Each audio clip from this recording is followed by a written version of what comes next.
Українські художниці бачити і чути. Серія публічних подкастів. Вітаю! Цей випуск має назву «Видимі на світовій мистецькій сцені». Мене звати Олександра Кущенко, я дослідниця мистецтва і ведуча подкасту «Українські художниці бачити і чути». Видимість українського мистецтва у світі складається з персональних історій і практик.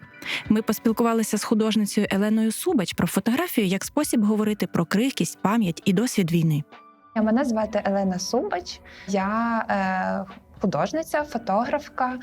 І, напевно, я одразу почну з уточнення. Тобто фотографка – це таке досить широке взагалі поняття.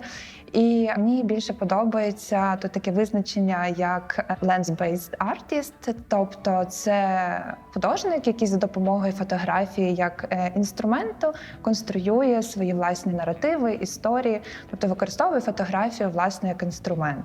Елена Субач формувалась в середовищі, де мистецтво та фотографія були частиною повсякдення, адже її дідусь був художником.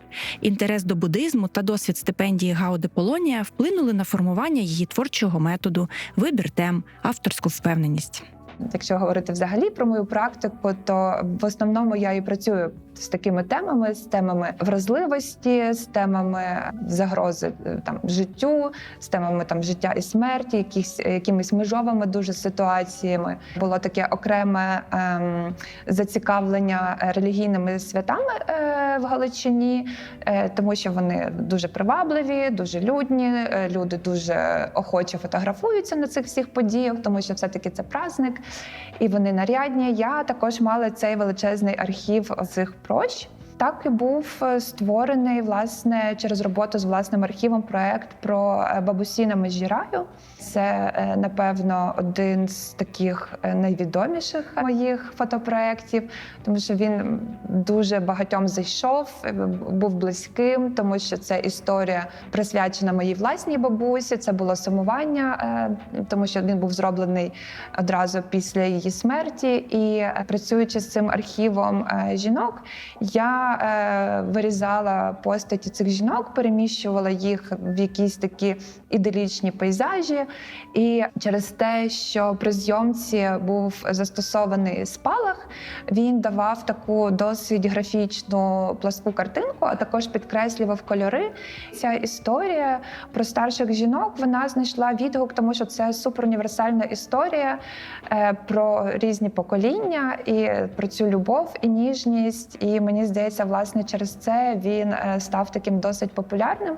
Вже на другий рік після того, як я була на резиденції, його показали в цьому лодзі, моєму улюбленому, на фестивалі. І це мене страшно тішило. І також одразу після цього мене запросили показати його в Амстердамі на Ансіні. Проект «Бабусі на межі раю» вийшов за межі особистої історії. Він був показаний у фестивальному контексті і став першим досвідом міжнародної видимості для художниці. І проект «Крихкість» – це, з одного боку, таке досить логічне продовження бабусь, тому що якщо бабусі це було про людей, то «Крихкість» – це було таке продовження про діяльність цих людей. Я для себе чомусь побачила по-новому оці маленькі городики, які є під будинками людей, як люди опікуються своїми рослинками, тендітними рослинками, вони їх підв'язують, придумують опори. І також я теж згадую свою родинну історію, коли я казала, що одне з захоплень дідуся – це була фотографія, інакшим це було садівництво. «Ламкість» став останнім проєктом до повномасштабного вторгнення. Після 22-го року художня практика Елени змінюється і набуває більш документального характеру. Але паралельно до того, що я знайшла оцей вираз, мені потрапила до рук книжка, це було одночасно «Дисморгія», і це про накладання і надавання першої медичної допомоги при зламаних кінцівках, як правильно накладати шини, як це краще фіксувати. І оці способи накладання пов'язок і способи фіксування цих рослин мені видались дуже подібними візуально. І через це також я використовувала зображення графічні з цієї книжки для деяких зображень про дисморгію.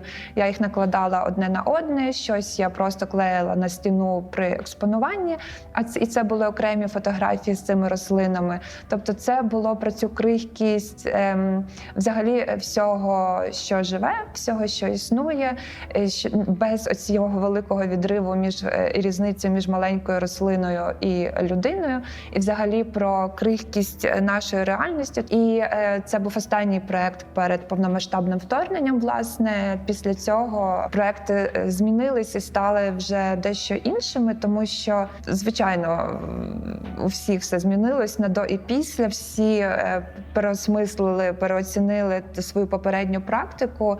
І в мене, напевно, вона стала більш документальною і не настільки заглибленою в себе. Це не були пошуки всередині себе. Це була документація того, що відбувається вже в нас. Я волонтерила на кордоні в Ужгороді в перші тижні повномасштабного вторгнення. І, власне, був дуже величезний потік людей, які їхали зі Сходу, які їхали також з Київщини, дуже багато звідки. Це були такі потоки людей, як океанські хвилі, дуже-дуже багато. І коли проходили ці хвилі, на стільцях постійно змінювались взагалі речі, які там знаходились. А це були ковдри, це були якісь стаканчики з гарячим чаєм, було досить холодно, це були дитячі іграшки. І я могла просто бачити взагалі зміну цього всього, і я фіксувала це все. При тому, що це, напевно, дійсно сталося вже через кілька днів після вторгнення. Я не думала, що я повернусь до фотографування. В момент вторгнення взагалі здавалося, що про фотографію не може йти і мови, і про мистецтво не може йти і мови. Але камера була зі мною. І після цього я повернулася у Львів. І на той момент я працювала в Львівській національній галереї мистецтв. І у Львові був також такий досить активний час з того, що намагались сховати, якось убезпечити предмети культурної спадщини, предмети мистецтва, те, що було в музеях, те, що було назовні. І через те, що в галереї я дружила з відділом реставрації, з реставраторами, то, звичайно, вони розповіли мені, от ще зараз буде в нас момент евакуації Пінзеля, а зараз ми йдемо там якось закривати фанерою вітражі, там, наприклад, десь, або тут ми будемо ще щось робити. І це також був момент відчуття, що ось історія розгортається зараз тут перед тобою. Я не думала про себе, що я зараз тут буду створювати якийсь там проект візуальний. Це був момент того, що, Боже, це треба зафіксувати. Можливо, це останній раз, коли я бачу цього Пінзеля, якого я ніжно люблю, реставратори, які це люди, які ставляться теж з глибокою повагою до творів мистецтва, і перші там будуть тими, хто скаже, що це не можна чіпати руками, кожен доторк там до цього дерева, він якось може йому нашкодити. Ці люди, вони тоді піднімали ці скульптури, загортали, огортали.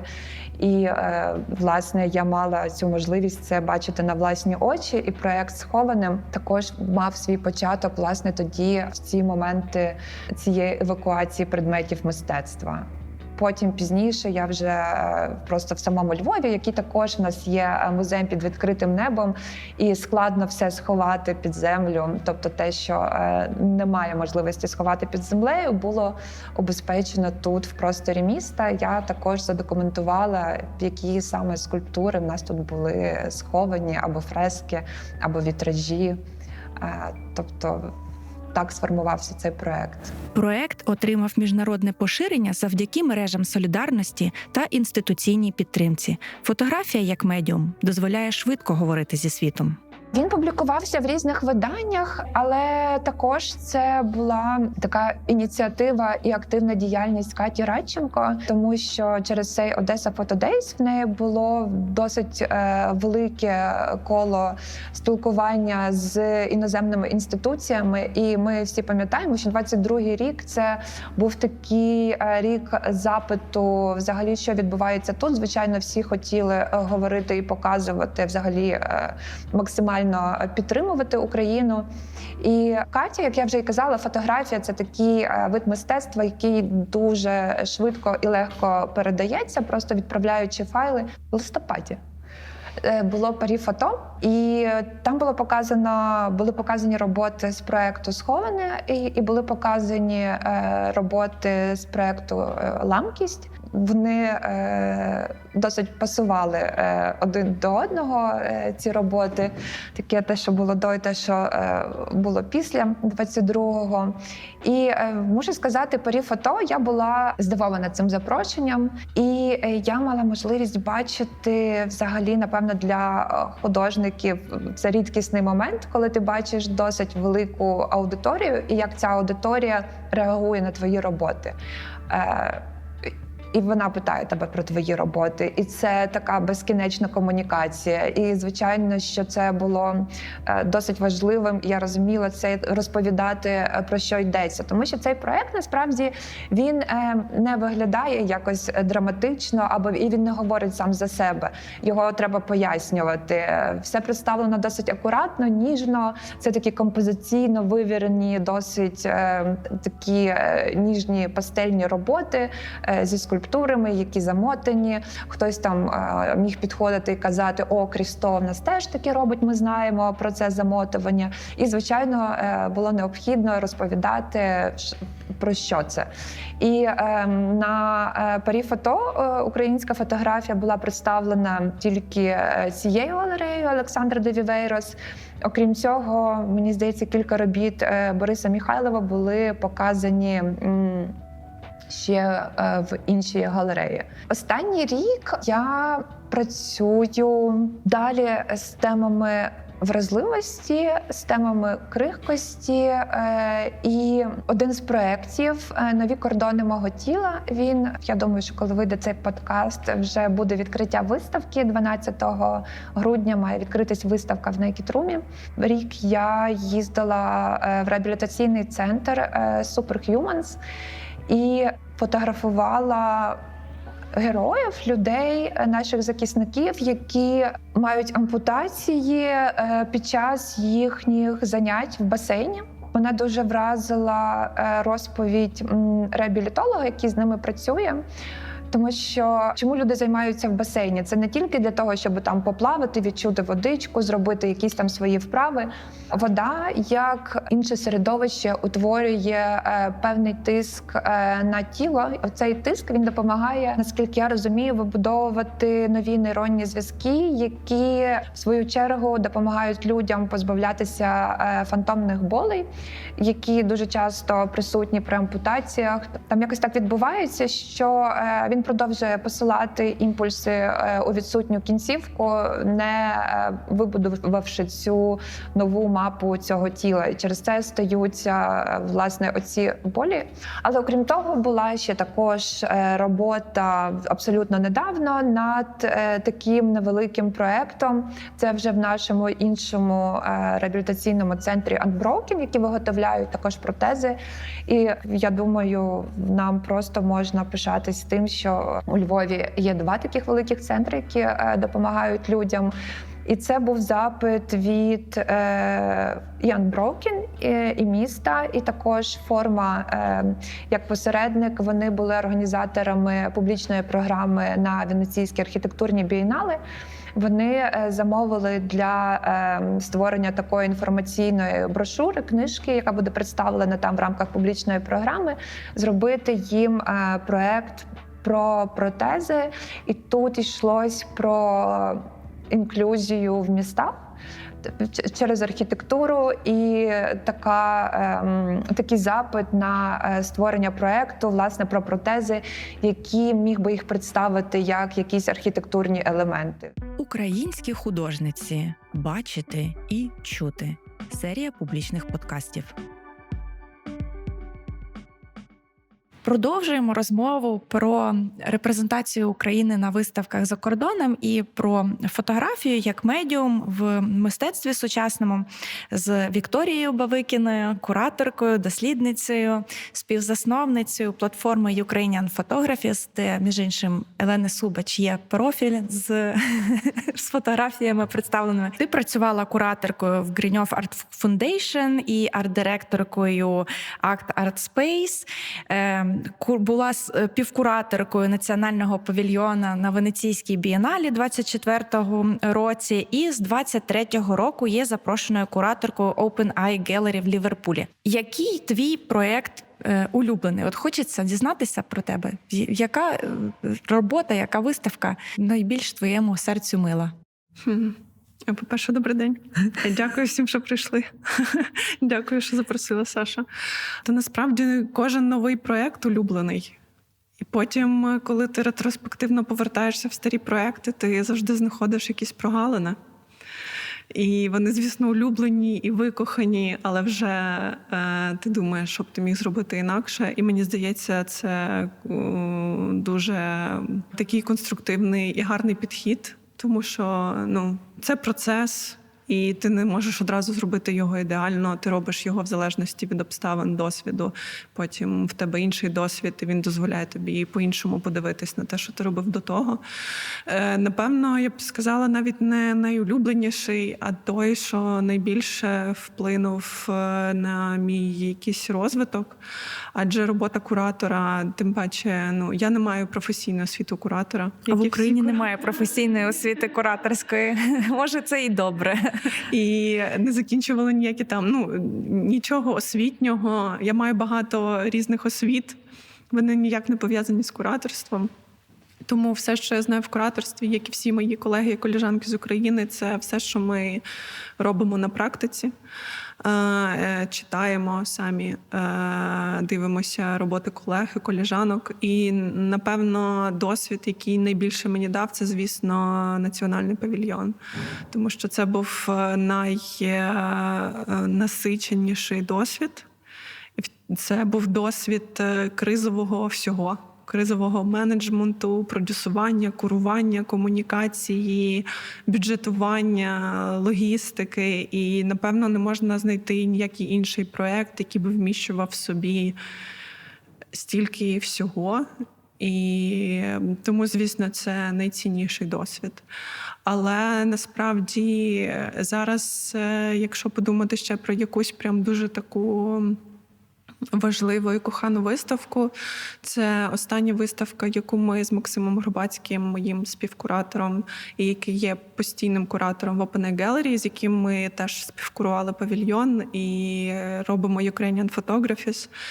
Це виставка, яку ми робили в березні, виставка No Iconic Images, яка розповідає про війну.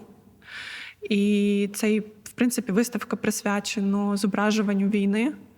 І ми думали, по-перше, як нам поговорити через зображення ще раз про війну в Україні, що логічно, вся наша практика після повномасштабного вторгнення пов'язана з Україною і з війною повномасштабною в Україні. Але ми не хотіли говорити тільки про Україну в цей раз, щоб ввести російсько-українську війну в контекст і поговорити про ширше питання зображення війни в медіа. Тому що, я пам'ятаю, було дуже багато, загалом щодо зображення війни в медіа багато питань. Яким чином вона зображається, хто показується, як редактори вибирають зображення. І я пам'ятаю, що в момент, коли сталося 7 жовтня в Ізраїлі, і всі новинні стрічки дуже радикально перевернулися і замінилися в один момент з України на Ізраїль, потім на Палестину. І Україна зникла з перших шпальт. В багатьох було питання, як взагалі формується ця редакторська політика. і чому і як ці конфлікти конкурують між собою в цьому медійному полі. І це тільки Україна, Ізраїль і Палестина. В світі існує надзвичайна кількість конфліктів, про яким приділяється набагато менше медійної уваги. І ми захотіли подумати про це, говорячи і про Україну також, але і про ширший контекст. І нам вдалося запартнеритися з The Guardian, і разом з їхньою фоторедакторкою головною Фіоною Шилдс ми провели таке ціле дослідження. Починаючи з лютого 22-го року, ми опрацювали 3 роки того кожен місяць, що було на шпальтах Guardian, і які конфлікти вони освічували, які фотографії вони ставили, як вони обрали ці фотографії. І ми зробили таку діаграму, там було більше 100 зображень. І кожного місяця з 22-го року, лютого спочатку, це було 22 конфлікти або війни у всьому світі. І як зображення змінювали один одного, як формувалася ця новинна стрічка, які новини були, яким новинам приділялося більше уваги, яким країнам віддавалося більше простору. І це був один зал. В другому залі ми вирішили подивитися на таку більш ширшу практику документування війни не журналістську, а більш такі довгострокові проекти. І ми покликали 2 авторів з Magnum, з фотоагенції Magnum, яка, в принципі, засновувалась як агенція така документальної фотографії, класичної дуже. І там є багато художників, вони більше позиціонують, напевно, все як фотографи, бо це такі, доволі така класична школа фотографії, які працюють над висвітленням конфліктів певних дуже тривалий час. І в третьому залі ми вже зосередились на Україні, але ми брали не суто фотографічні проекти. Ми запросили Центр просторових технологій, які роблять надзвичайні дослідження, які застосовують різні види даних, не тільки фотографію, а й там статистичні дані, архівні матеріали. І вони якраз робили надзвичайний проєкт з лондонською групою Forensic Architecture щодо коли атакували Київську вежу. І це дуже класний проєкт, який підіймає дуже багато пластів історії.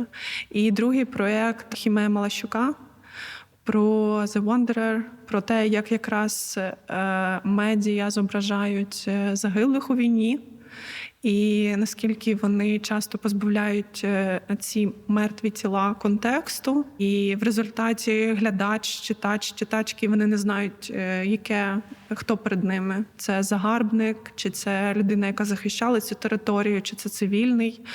І ця робота, це таке, вони працюють в жанрі такого рухомого зображення.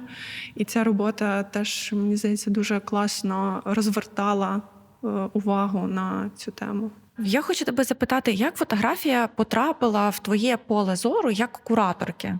Насправді фотографія потрапила в моє життя через дуже особистий момент, через знайомство з Максимом Горбацьким, яким, крім того, що він є моїм співкуратором, він є моїм чоловіком. В сфері мистецтва він більше зацікавлений фотографічною стороною мистецтва. Я прийшла з більш візуального мистецтва, хоча це все візуальне мистецтво, з класичного візуального мистецтва. І потім ми з Максом познайомились, і виходить, що майже одночасно ми ще познайомились з Ярославом Солопом і з Мішою Букшею, які якраз були на стадії дороблення оцієї енциклопедії УФА, української фотографічної альтернативи. Цієї, якщо хто бачив, це просто величезна така рожева книга, така прям товстезна. І ми з ними почали робити виставку. Я якраз тоді працювала в Акті. І ми вирішили, що класно буде зробити виставку, яка якось відображає цю книгу. І через те, що книга велика, треба великий простір, ми якраз мали цей простір, і ми всі разом почали працювати над втіленням виставки при допомозі великій Міші Підана, який, на жаль, нещодавно помер, і він був наш таким художнім керівником. І, в принципі, з того часу я і почала активно займатися фотографією. Ти, як співкураторка національного павільйону на Венеційській бієналі 24-го року, правдоподібно готувалася, досліджувала цю мистецьку подію. І можеш пояснити, чому є так важливо для України присутність на Венеційській бієналі і взагалі на великих мистецьких світових подіях, і як цього досягти, як туди потрапити? Дуже багато критики навколо Венеційської бієнале, особливо останнім часом, тому що це така монструозна подія, яка займає більшу частину Венеції, займає майже всі зелені зони Венеції, які в Венеції так дуже мало. Так окуповує її потрошки. І в цій події іноді дуже мало мистецтва, більше політики, ще більше грошей. Бієнале потребує дуже багато ресурсів і людських, але й фінансових, тому що в Венеції все дорого.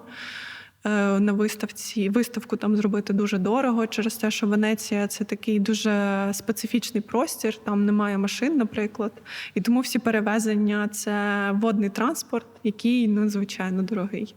І дуже багато часу, ресурсів, фінансів треба взагалі, щоб навіть просто зробити там логістику. Досі це така найвпливовіша виставка, на яку з'їжджаються всі головні кураторки, художники цього світу. До неї прикуто дуже багато медійної уваги. Як я вже сказала, там дуже багато політики, тобто крім цієї там мистецьких професіоналів і професіоналок, там є ще багато дипломатичних місій, які активно відвідують відкриття. І там теж це така політична вже кон'юнктура, як це відбувається і навіщо, але це правда має дуже, мені здається, дуже навіть сильний вплив, неочевидний, довгостроковий, але на якісь партнерства подальші і відносини. Якщо там в країни є ця можливість і привілей не говорити про погані речі, які відбуваються в країні. Можна поговорити про класні, абстрактні мистецькі ідеї, показати своїх художників, показати, скільки у вас грошей, і просто займатися таким чистим, класним мистецтвом. Дуже мало зараз в країні є такий привілей. Якщо зі сторони України, то це прямо один із ключових майданчиків мистецьких, де ми можемо розказати про війну, де ми можемо розказати і ще раз затвердити нашу суб'єктність, те, що ми незалежна. Якісь такі, знову дуже примітивні речі, але які нам знов і знов треба прям доказувати і розповідати про них, що ми окрема країна, з дуже довгою історією, з дуже довгою культурою, що навіть під час війни у нас є мистецтво, у нас є художники і художниці, і ми маємо спроможність, професіоналізм робити виставки на бієнале. Бієнале перші дні відкриття оточує дуже багато медійної уваги. І ця медійна увага, ці інтерв'ю, вони зазвичай конструюються не навколо питань про виставку. Вони конструюються навколо питань про війну, про відносини з Росією, про наше відношення до Росії, про якісь дуже політичні питання. І якщо у нас є можливість ось тут і зараз взяти цю увагу медійну, яка дуже важко здобувається, особливо там для художників, художниць, то це прям простір, де ця увага просто приходь і бери. Не просто приходь і бери, але якщо ти вже там, вона є, і можна проводити таку політичну проукраїнську пропаганду. Я думаю, про цю увагу «Приходь і бери» можна окремий подкаст записати про комунікацію національного павільйона на Венеційській бієнале. Це дуже цікава тема теж для дослідження і артикуляції. Я підготувала відомі факти про Венеційську бієнале, які ти можеш заперечувати або доповнювати як експертка, співкураторка національного павільйону. Отже, повна назва події «La Biennale di Venezia». Це одна з найстаріших таких міжнародних величезних мистецьких подій, яка проходить з 1895 року. І сама оця назва в подальшому визначила формат ось таких виставок масштабних, які проводяться що 2 роки.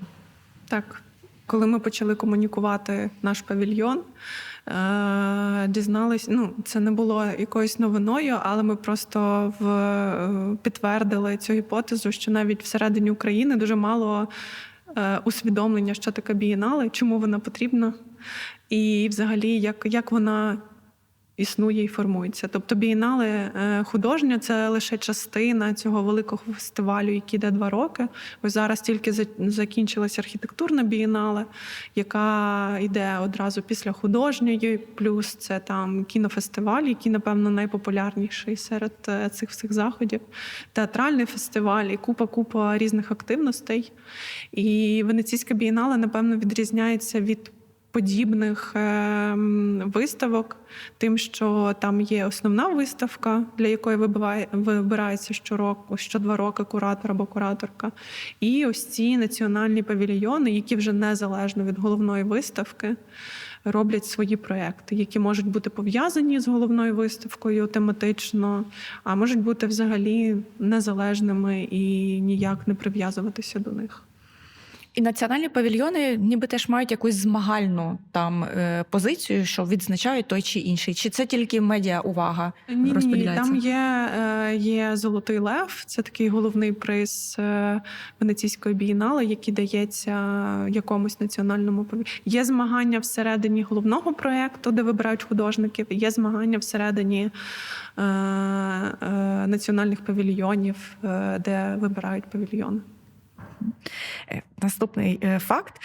Україна офіційно бере участь з 2001 року, маючи свій павільйон. І цей проект перший цей проект представлений в наметі військовому, і там, до речі, використовувалися фотографії. І це була група художників, серед них було жіноче ім'я Ольги Мелентій. Так. Якби формально свій павільйон, але свого простору, який закріплений тільки за нами, ми маємо тільки з 2019 року. До того це була така, ми мігрували між просторами, коли, наприклад, або це була палатка, або коли Пінчук арт-центр представляв теж Україну на бієнале, це було декілька років простір, поспіль. Це так, були чи якісь там окремі будівлі, чи теж будувалися якісь окремі простори. Але це завжди був різний. Як виглядає простір, де був реалізований проект у 2024 році? Як би так сказати, щоб не матюкатися, він виглядає як коридор. Як коридори з, якщо я не помиляюсь, 5 входами і виходами, на перетині яких не можна нічого розміщувати, бо це все вважається евакуаційними входами і виходами. До того, як нас туди помістили, це взагалі не був виставковий простір, це насправді лобі. Це лобі, в яке ви заходите, і потім ви направляєтесь вже в реальні простори. І тому з цим приміщенням дуже важко працювати. По-перше, там дуже сильні протяги, і що завжди негативний фактор для модераторів і модераторок, які там мають постійно перебувати, коли вже виставка відкрилась. По-друге, розміщувати, там залишається дуже мало простору, щоб фізично щось туди вмістити, тому що він доволі маленький. Ці всі ходи-виходи займають теж простір. І через те, що це історична будівля, там не можна нічого вішати на стіни, не можна нічого опирати об стіни. Там є балки, але на них теж нічого не можна вішати. Можна щось дуже легесеньке, якщо вдасться домовитись, бо їх не сертифікували досі, і невідомо, які навантаження вони можуть витримувати. Тому це, по суті, такі декілька клаптиків, які можна дуже делікатно використовувати. Або треба якась архітектурна видумка, тому нам дуже повезло з Сашою Бурлакою, нашим архітектором, який створив конструкцію, що якраз так дуже ніжно огортала цей простір, але й не чіпала того, що не треба чіпати. Стіни, в які не можна забити цехи. Це справді виклик. Факт. За перші 50 років присутності радянського павільйону на Венеційській бієнале українські художниці були представлені двічі. В 1924 році це була Олександра Екстер і її велика картина «Венеція». І в 56-му році це була теж монументальна картина «Хліб» Тетяни Яблонської. Наводячи ці цікаві факти, я спираюся на текст Катерини Яковленка. Мені важливо знати, звідки приходять знання, і згадувати також колег, дослідниць, які оприлюднюють і збирають цю інформацію. Так, можемо перейти до наступного відомого факту. Мені здається, він справді відомий. В 2011 році Український національний павільйон проєкт був реалізований Оксаною Мась. Називався він «Пост versus прото-ренесанс». І це була інсталяція, складена з яєць, з писанок, яка являла собою копію генського вівтаря Ван Ейків. Так.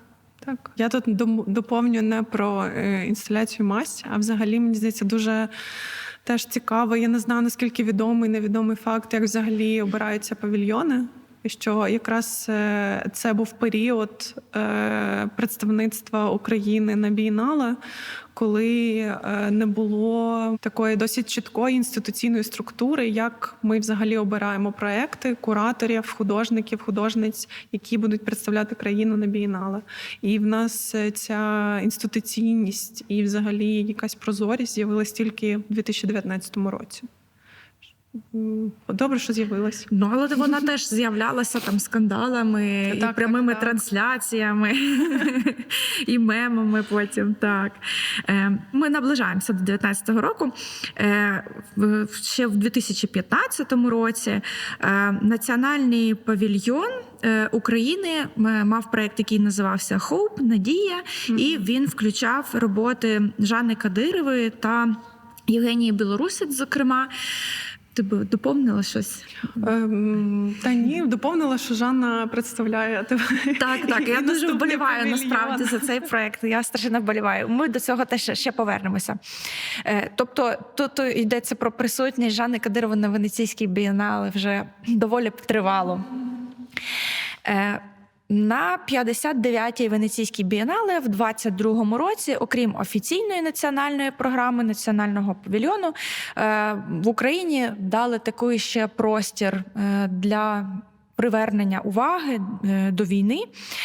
Тимчасовий павільйон, який називався «П'яцца Україна», в саду Джардіні. І це була така змінна інсталяція, яка з одного боку імітувала власне оце загортання скульптур і різних цінностей мішками з піском, і також там мінялися роздруковані на плакатах роботи українських художників і художниць.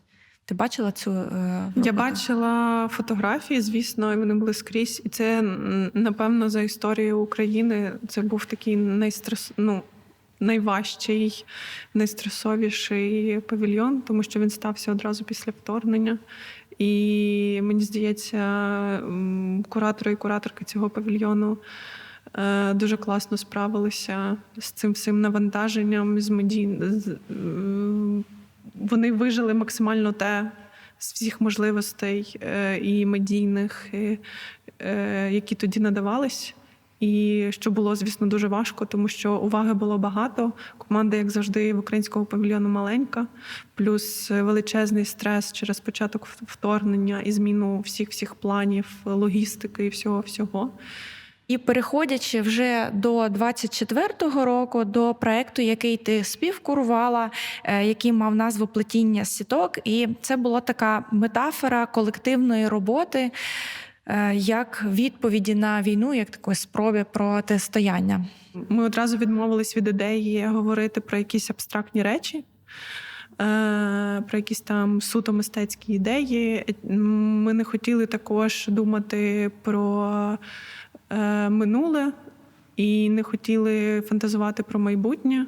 Це, в принципі, загалом ті теми, які дуже поширені там і на бієнале, і на багатьох фестивалях, і фотографічних. Це такі або архівні проекти, або фантазійні роздуми про майбутнє, яким воно може бути. Ми подумали, що, звісно, ми хочемо і мусимо говорити про війну. І ми собі знайшли цю метафору дуже випадково, метафору з плетінням сіток, яка насправді ще з 2014 року була доволі поширеною дією, а з 2022 року вона стала поширеною не тільки на території України, а й за кордоном. І вона досі існує, досі люди збираються, і українці, і іноземці, і плетуть сітки, і передають їх на фронт. І ми подумали, що класно ця метафора опише, що ми сьогодні хочемо розказати про українське суспільство. Одночасно з тим ми дуже хотіли, щоб ця виставка вона була не тільки про людей, але вона і активно залучала людей. І ми обрали собі головним такий метод соціально залученого мистецтва. І коли ми запрошували всіх художників і художниць, перше, що ми їх просили, подумати про проекти, які в різний спосіб, але будуть залучати не мистецькі спільноти, а різних самих людей до співтворення цих проєктів. І мені дуже подобається, що в нас в результаті вийшло 4 проєкти, і вони всі в дуже різний спосіб залучають людей. Десь дуже так прямолінійно, прямою дією, щось зроблене з людьми, як, наприклад, проєкт Каті Бучацької, де вона з 15 художників і художниць, вона з ними робила роботу, вона якби продюсувала це і курувала навіть цей процес створення робіт. Це 15 нейровідмінних художників і художниць, які говорили на тему привітань і того, як привітання, такі дуже рутинні, звичні слова для нас трансформуються під час кризових ситуацій, під час війни. І це так було таке співтворення в дуже прямому сенсі цього слова. І, наприклад, в нас був проєкт Саші Бурлаки, який спочатку був тільки архітектурою, а потім став повноцінним мистецьким проєктом. І Саша придумав оцю структуру, яка служила тлом для всіх інших робіт. І ця структура, вона є незалежною, тобто вона стоїть сама по собі. Це таке, якщо зверху подивитись, таке золоте яйце. І на цю структуру металево натягнуті домотканні тканини. В більшості випадків це льон. І це реальні, справжні домотканні тканини, які Саша і наша продюсерка Олена Каспирович купували у різних людей через OLX. Це тканини там 50-х, 40-х, 60-х років. Вони всі мають різну структуру, вони мають навіть різний відтінок, різний запах. І це тканини, які наші бабусі зберігали на всякий випадок. Там в комірках, в шифонєрах, де завгодно. І зараз вони просто там лежать як такий матеріальна спадщина. І ми з цих різних тканин, які приїхали з різних регіонів, зшили оце тло для всіх інших робіт. І це теж залучення інших людей до творення проєкту, просто трошки іншим чином. Ще була робота Лії Дослівої та Андрія Дослєва, які також залучали різні спільноти українок за кордоном. Це була Німеччина, Польща та Великобританія. Українки, які переїхали в ці країни після початку повномасштабного вторгнення, і їх робота була про стереотипи. Про стереотипи щодо українських біженок та біженців зі сторони європейців. Спочатку вони почали з такого польового дослідження, вони опитали українців за кордоном, які стереотипи вони на собі переживали. Тому що ми всі знаємо, що там на початку вторгнення, там перші 2 роки, було дуже багато розмов про те, що українські біженці і біженки, вони не виглядають так, як би всі очікували, щоб вони виглядали. І потім вони запросили локальних акторів зіграти ці 10 типажів, але одночасно з тим вони запросили цих самих українок, щоб вони режисували весь цей процес. Вдягали їх, говорили, як їм сидіти, як їм дивитися. Можливо, треба дивитися трошки сумніше, можливо, треба бути там більш нещасною чи більш згорбленішою. І ми були один раз, коли Андрій Дослів приїхав знімати один з портретів в Ліверпуль. І це насправді такий дуже сильний, дуже трошки дивний досвід. По-перше, дивитися, як ці наші героїні вони співпрацюють і комунікують з акторкою. По-друге, як вони в процесі роботи згадують свій власний досвід, тому що там якраз акторка грала цю героїню з обкладинок новин, яка тільки врятувалася з дому. І наші українки дуже багато згадували, там, як вони себе відчували, коли вони там ховалися в підвалах, коли там не було дуже довго води. Там, не знаю, дуже якісь такі моторошні деталі, там, чи був в них акуратний хвостик, чи косичка, чи вони там переплітали, чи зачесували волосся. І в цьому, мені здається, дуже велика якась сила навіть цієї роботи, як люди, для них була це можливість і перепрожити цей досвід, і кудись його вилити, і долучитися до творення цього проєкту. І четвертий проєкт – це був проєкт Андрія Рачинського і Даніла Рабковського. Вони познаходили в Ютубі різні відео від людей, які не є там професійними журналістами, відеографами, а це такі, скоріш, приклади громадянської журналістики, людей, які від початку вторгнення фільмували війну в своїх домівках, в своїх містах, в своїх селищах. І потім вони взяли, здається, там близько 100 відео і змонтували такий годинний фільм, який був хронологічний, який навіть мав такі навіть драматичні повороти. Тобто там були і смішні моменти, там були дуже трагічні моменти, і там були сцени мародерства. Тобто він навіть був там і критичний до що переживало і як переживало там початок вторгнення українське суспільство. І це був такий годинне відео про перші півроку повномасштабного вторгнення в Україні. Мені здається, що цей фільм по-перше, в цього фільму був відкритий звук. Тобто цей звук супроводжував всю виставку через те, що простір не дуже великий. То, в принципі, цей звук, він був тлом і для інших робіт. І відео, не дивлячись на його інтенсивність, тему і тривалість, постійно біля відео були глядачі, які прям сиділи і дивились його. І це було прям кожен день. І іноді ми навіть чекали, не могли закритися, щоб люди додивились. І це дуже класно. Рухаємося далі. Наступний відомий факт.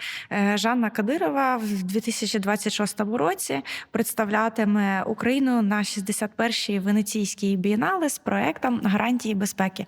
Мені дуже подобається говорити це як доконаний, дуже відомий факт. Не знаю, мені від цього приємно. Можна ще додати там володарка Шевченківської премії. Вперше за історію премії жінка-художниця отримала премію і тепер представлятиме Україну. Я одразу перейду до наступного дуже відомого факту про Венеційську бієнале, участь України і присутність там жінок. Це те, що в 2019 році робота Жанни Кадирової була, власне, в основній виставці. Це була робота «Секонд-хенд» на запрошення куратора Ральфа Рюгофа. Була художниця учасницею основного проєкту. І перейдемо до маловідомих. Маловідомий факт – це таке доповнення про те, що Олександра Екстер була учасницею Венеційської бієнале в 24-му році. Це згадується дуже часто, але рідше згадується, в якому саме форматі. Вона мала представити 20 ескізів до вистав і кінофільмів, однак ці ескізи не були показані, а була, власне, показано полотно «Венеція». І разом з отим подіями, які нам невідомі, нюанси, чому була показана саме Венеція, а не ескізи, вийшла і якась плутанина з потім потраплянням тих робіт і інформації про художницю в каталоги. І це не одиничний випадок. Повторення історії подібне, можливо, чимось відбулося в 22-му році, коли в останній момент до основної виставки була залучена робота Марії Примаченко, української художниці, однак каталог вже фактично був надрукований і її в каталозі основного павільйону немає. Тому це більше як жест кураторський на підтримку України. Доповниш якимись маловідомими фактами про Венеційську бієнале? Так, я подумала, ти ж мене попередила, тому я подумала. Це такий відомий, маловідомий факт десь посередині, що взагалі-то першою людиною, завдяки якій Україна стала частиною як незалежна держава Венеційської бієнале в 2001 році, є польський куратор Єrzy Онух. І він, власне, зініціював цей проєкт, це представлення, пройшов і підштовхнув там Українське міністерство культури пройти всі ці бюрократичні процедури. Він також мав бути і куратором першого цього незалежного українського павільйону на бієнале з фондом Мазуха. Але цього не сталося. Замість нього поїхали інші художники. Це дуже довга історія. Чому? Це теж був такий дуже непрозорий процес, і як це ставалося. І те, що ми з тобою говорили, що прозорим він став насправді не так давно. Другий маловідомий факт, але це такий фан-факт про те, що так, спочатку бієнале, ми вже поговорили, що вона така велика, багата, і туди з'їжджаються всі знані куратори, кураторки, і такі є все золото цього світу, про яких ми там читаємо в журналах, але на бієнале крадуть. Дуже сильно там крадуть. Крадуть на бієнале є така частина предвідкриття. Це 4 перші дні, де не пускають відвідувачів, а пускають якраз професійну спільноту, журналістів, дипломатичні місії. І нас попереджали наші колеги-колежанки про це, але ми не якось, в нас була стійка частина, така стійка, на якій були розміщені буклетики. Це були роботи з проєкту Каті Бучацької «Щирі вітання». І це були буклетики, це були мистецькі роботи. Ми спеціально на цій стійці, на кожній поличці зробили гравіювання, що це виставкова копія, її не можна брати. Ми навіть зробили по декілька дублікатів всіх цих, там були листівочки чи книжечки. І за перші 2 години першого предвідкриття не залишилося лише декілька книжечок. І в нас був навіть момент, коли в просторі в цей момент дуже багато людей, журналістів, і в один чи другий день наша продюсерка Олена Каспирович, вона витягала з сумки якоїсь жінки ці буклети і прям змагалася і казала, що не можна це брати. І це було вже там якесь сперечання, а можна хоч один. І це, і це не тільки з нами відбувається. Коли зараз ми говорили якраз з Ксенією Малих і Леонідом Маращуком, які курують наступний павільйон, це було одне з наших таких головних досвідів і передавань їм знання, що треба робити, що треба все одразу дуже сильно приклеювати, прив'язувати. Бо ця дуже, дуже богемна і дуже високопрофесійна аудиторія чомусь дуже хоче собі багато різних речей. На пам'ять. Як тут? Так, і третій факт – це про структуру національного павільйону. Ми вже сказали, є комісія, є куратори, є художники, але над ними всіма є ще комісари національних павільйонів. По правилам бієнале це державні організації, обов'язково державні організації, це не обов'язково мають бути міністерства, це може бути державна галерея, але це установа, яка в країні якраз відповідає за вибори кураторів, відповідає за організацію павільйону. Це головне представництво. Бо куратори змінюються, а комісар – це якби постійне представництво країни. І в випадку України комісаром є Міністерство культури. Ти так тихенько говориш. Я просто вже статтю про це писала дуже некрасиво. Ні, ну все красиво. Ну, типу, це просто це такий теж це відомий факт для людей, які працюють з цим, які працюють в сфері мистецтва, і всі про це вже знають. І це така вже просто, я тихо говорю, бо це така вже наболіла тема. В ідеальній історії міністерство має не тільки вибирати кураторів, але й відповідати за організацію павільйону і головним чином передавати ці дуже специфічні знання, наприклад, що все крадуть, або що можна в павільйоні, що не можна, які є дедлайни. Дуже багато дрібниць, які ти не зможеш дізнатися з відкритих джерел. Дуже багато дрібниць, які ти дізнаєшся на практиці, які дуже впливають на проєкт, на логістику, навіть на бюджетування. І наприклад, щоб подати навіть проєкт на конкурс для кураторів, ти маєш одразу представити бюджет. Але є дуже багато специфічних моментів, навіть якщо ти куратор дуже досвідчений, але якщо ти ніколи не працював в Венеції з бієнале, що є дуже специфічним простором і проєктом, ти ніколи просто не можеш знати про ці дрібниці. І якраз міністерство має бути твоєю інституційною, не знаю, середовищем інституційним, який дасть тобі всі ці знання і підтримає тебе в цьому процесі. На жаль, наше Міністерство культури не робить цього. В випадку в нашому поки що Міністерство культури вибирає кураторів і все. І на цьому історія, в принципі, закінчується. Міністерство дає трошки грошей, що, наприклад, в нашому випадку ще треба було за це поборотись. Ми десь півроку прям вибивали з них ці гроші, і нам довелося прям вже йти до журналістів і робити цю проблему публічною, щоб міністерство не звернуло на нас увагу. А чому саме Міністерство культури комісар?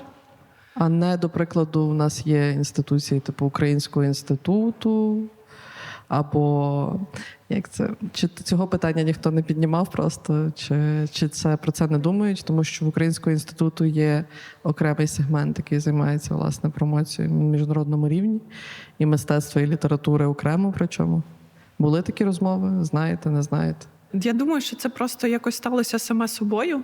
Чому Міністерство культури стало комісаром? Тому що, напевно, коли з'явилися розмови про те, що ми маємо бути на бієнале, хто комісар, якась державна інституція культури, у нас є Міністерство культури.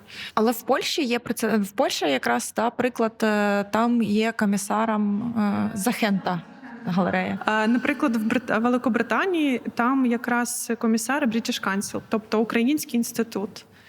І я знаю, що вони теж, British Council не дає всіх грошей на павільйон. Тому що, по-перше, ще британський павільйон, там такі бюджети, щоб ми могли за них зробити 20 наших павільйонів. І, звісно, що в них нема стільки грошей, але вони дуже активно залучаються в процес фандрейзингу. Тобто не тільки куратори фандрейзять, але і British Council самі намагаються залучити спонсорів, комерційні фірми. Коли ми були на бієнале, то там був митець Джона Комфра, і в нього була така велика мультимедійна інсталяція. Не буду казати, хто, але якийсь дуже великий бренд техніки, вони їм давали всі ці екрани. Тобто для брендів це теж важливо, просто тут теж завжди, хто комунікує з цими брендами? Куратори чи велика інституція. Це все завжди, воно класно працює, і навіть із бієнале, і з великими компаніями, коли це більш на інституційному рівні, а не просто там 2 людини, тим паче там часто бієнале ще на конкурс подаються великі інституції, але також на конкурси можуть подаватися і громадські організації. Ми подавалися, ми є громадською організацією, яка була заснована на лівому березі в Києві, квартирі, яку ми знімали. І це 2 людини. З сьогоднішньої розмови розумію, що розвивається культурна дипломатія, так? Але на ваш погляд також хочу поставити вам таке запитання. Чи є такий ризик у професійній спільноті, що Україну на міжнародній арені можуть сприймати крізь призму травми, болю, страждання? Що з цим можна робити? Хороше питання. Думаю, що ризик, звісно, є. Але, по-перше, теж не новина. Всі дуже вже втомилися від наших страждань, від нашої війни. І це сталося навіть не вчора, а ще там пару років тому. Я думаю, що ризик би був, якщо б нас було дуже багато на цій міжнародній сцені. Незважаючи навіть на те, що казала Єлена, попит став набагато більший після початку вторгнення, порівняно з тим, що в нас не було до того, чи було дуже мало на міжнародній сцені. Зараз нас трошки більше, але ми все одно в неї не дуже вкорінені. Але це все має, це все таке, так, дуже поки хаотичне і ситуативне, і воно не настільки вкорінене в систему знання, в академічну систему, щоб ми прям всім набридли зі своїми стражданнями. Тому це було б класно, але до цього дуже, дуже ще довго. Елена, а ти як думаєш? Тобі зараз дасть мікрофон. Але я погоджуюсь насправді з Вікторією абсолютно. Мені теж здається, що наша присутність – це така просто пінка на молоці, яка утворилась, і вона може дуже легенько зникнути. У мене просте питання, така вагома строчка в CV Венеційській бієнале. Що з цим досвідом тепер робити, куди його нести, які нові горизонти? З чим би хотілося попрацювати там найближчим часом, якщо є розкіш обирати, або про що помріяти? Дякую. Що з цим досвідом нести, він же зі мною не завжди. В ДНК. І куди його нести, ми дуже намагаємося нести його наступним кураторам і кураторкам. І до цій вже команді новій ми написали інструкцію, щоб хоча б щось було матеріальне, якась маленька методичка, в яку можна подивитись, де банально зібрані якісь корисні контакти, розміри приміщення, хороша 3D-модель, яку Саша спеціально створив, і ми спеціально їздили, все виміряли вручну. Якісь оці дуже специфічні речі щодо бієнале, ми вирішили зібрати їх в одну теку і сподіватися, що ця папка, ми передали її цим кураторам, сподіваючись, що вони додадуть щось своє, і це буде передаватись отак. Ми спочатку хотіли передати це міністерству, щоб вони передавали, потім подумали, що, напевно, це марна справа, і хай це просто передається так із рук в руки поки що. А зараз те, що над чим ми працюємо і що є такою мрією, то це якраз Ukrainian Photographers, про яку ти трошки сказала на початку. Це платформа про українську фотографію. І зараз ми в пошуках фінансування, і щоб поставити цю платформу на якісь такі вже довготривалі рейки системні. І ми подумали, що було б дуже класно розширити цей контекст не тільки від української фотографії, але ще й на фотографію Східної Європи і тих країн, які мають схожий з нами досвід. Тому що ситуація, як завжди, така дуже центрально-європоцентрична, що ми знаємо, я знаю, наприклад, більше про фотографію Великобританії, Німеччини і Америки, ніж про фотографію Польщі, Латвії, Литви, Казахстану, країн, які насправді мають з нами дуже багато всього спільного. І в нас дуже багато класних співпадінь, але й різностей. І було б класно, щоб ми це все змогли. І фотографія найкращий медіум, насправді, щоб про це говорити, щоб говорити не тільки про мистецтво, але й про загальний культурний контекст, про якісь історичні події, взагалі дізнаватися про один одного, працювати разом, створювати якесь оце ком'юніті країн, в яких був досвід колонізації Радянським Союзом. І навіть взагалі ця ідея загалом виникла з того, що я почала робити дослідження в університеті Единбургу про російський колоніалізм. І в якийсь момент зрозуміла, що говорити про Україну як про окремий кейс дуже невигідна історія. Особливо з людьми, які займаються давно дослідженням цієї теми, і в яких вже є дуже така оця традиційна рамка, яку дуже важко похитнути, що таке колоніалізм, що таке імперіалізм, які він має дуже такі чіткі характеристики, і Україна туди не вписується. Бо через близькість Росії і України, через однакову віру, через однаковий колір шкіри. Але якщо ми будемо говорити про Україну не як про окремий кейс, а як про систему, як про багато країн, народностей, етнічностей, людей, які мали спільний досвід, і які по-різному, але інколи однаково були колонізовані, які переживали це імперське насилля і досі його переживають, мені здається, це може бути набагато ефективнішим. І я думаю, сподіваюся, що якраз фотографія з різних сторін може допомогти нам сформувати оце нове знання про цей наш величезний регіон. Дякую вам всім за увагу. Дякую, Вікторія, за розмову. І запрошую вас слідкувати за анонсами проекту «Українські художниці. Бачити і чути». Ми повернемося в січні з новим епізодом, в якому я буду розмовляти з художницею Марією Пляцко. Будемо говорити про те, як змінилася її мистецька мова після повномасштабного вторгнення. Будемо говорити про жіночу дружбу, про те, як можна організувати воркшопи графічні і продати роботи з цих воркшопів за донати для того, щоб закрити збір своєї подруги, яка є зараз чинною військовослужбовицею. Тому запрошую вас слідкувати за анонсами і приєднуватися до нас в січні. Дякую. Українські художниці. Бачити і чути. Серія публічних подкастів.